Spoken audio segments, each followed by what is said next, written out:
Bonsoir, bienvenue à la Cinémathèque pour la rétrospective en cours des films de Marguerite Duras et qui va durer donc jusqu'à la fin du mois. Je suis ravi d'accueillir Bruno Nuiten pour la projection de Les Enfants. Oui, vous pouvez l'applaudir.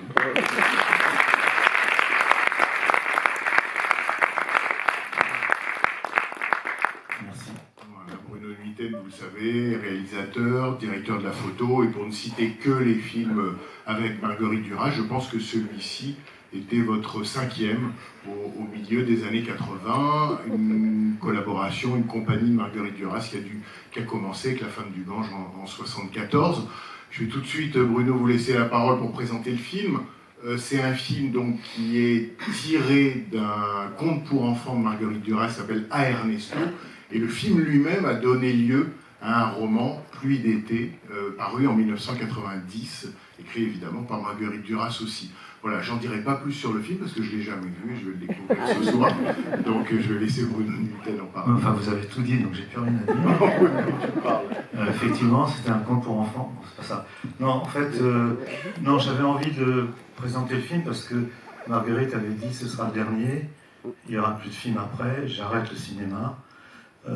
Donc ça a été un moment où on s'est réunis une dernière fois autour d'un projet qui à l'origine n'était pas son projet, mais le projet de Jean Mascolo, son fils, et de Jean-Marc Turine, qui avait donc pris ce conte pour enfants pour en faire un scénario, et qui voulaient eux-mêmes tourner le film.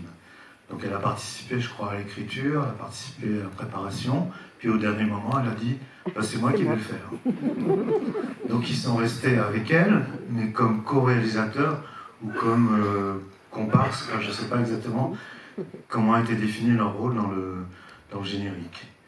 Voilà, donc ça c'était la première chose. Bon, Marguerite avait 70 ans, c'était pas encore une femme très âgée, mais je crois qu'elle était fatiguée, et puis elle avait, comment dirais-je, elle avait plus vraiment le désir du cinéma, il avait disparu un petit peu. Par contre, elle avait toujours le désir de nous retrouver, enfin qu'on soit ensemble.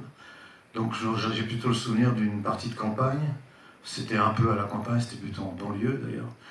Et on était très heureux d'être avec elle. Alors, à Ernesto, enfin, le sujet lui-même, c'est l'histoire d'un petit garçon de 7 ans qui ne veut pas aller à l'école parce qu'on lui apprend des choses qu'il ne sait pas. Bon, comme ça a l'air d'une tournure, une plaisanterie. En fait, il faut chercher un peu la profondeur de cette tournure. Et en fait, ça ressemble beaucoup à Marguerite par rapport à son... Quand je l'ai rencontrée, quand on a commencé à travailler ensemble, son rapport qu'elle avait au cinéma. Elle ne voulait pas apprendre ce qu'était le cinéma, enfin surtout pas les choses qu'elle ne savait pas. Mais là, en l'occurrence, il s'agit d'un film où il y a beaucoup de conversations et donc beaucoup de chant contre chant. Donc elle a fini par aller dans un sens, comment dirais-je, assez traditionnel en termes d'écriture. C'était plus son projet que de chercher des plans séquences et des choses un tout petit peu aventureuses. C'est un film dont j'ai un souvenir très vague de ce film, parce que je ne l'ai pas vu depuis qu'on l'a fait, en 84. Donc. Et donc je ne sais pas du tout ce qu'on va voir ce soir, parce que c'est une copie film de 84, donc peut-être dans un état effrayant, ou en couleur, ou en peut-être rayé, je sais pas. Un minimum en couleur. En couleur, donc on l'a pas restauré celui-là. Les autres ont été dans l'ensemble quasiment tous restaurés, sauf celui-là.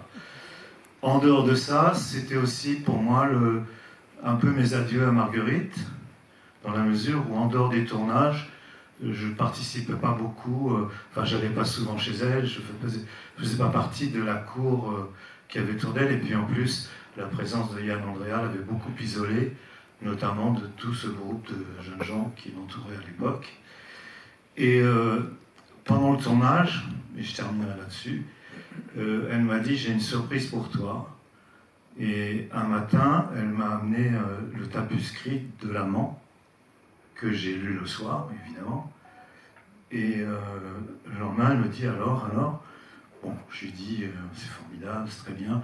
En même temps, il y a des choses d'elle que je préférais, enfin, qu'importe.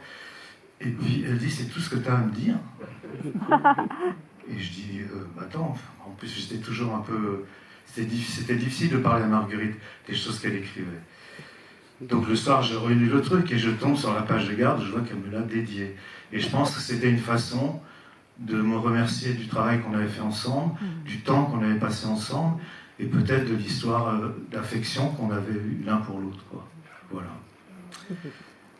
C'est tout ce que je peux vous dire. On ne va pas faire de débat après, je suppose. Sauf qu'on peut en faire un dehors après. Bon, cela dit, il n'y a pas de projection après, donc Non, je sais pas. il n'y a pas de. C'est la dernière projection. Donc Alors, on peut faire un débat après. Non, ce que je peux dire, c'est que Marguerite était terrible avec les acteurs. Et là, il y en a plus. Il y a quand même vraiment des acteurs dans le film, ce qui n'est pas toujours le cas. Elle les empêchait absolument de jouer, en fait. Et elle prenait des acteurs qui avaient tendance à jouer. Donc c'était assez paradoxal. Donc j'ai oublié le résultat. Moi, je pense que c'est plutôt intéressant.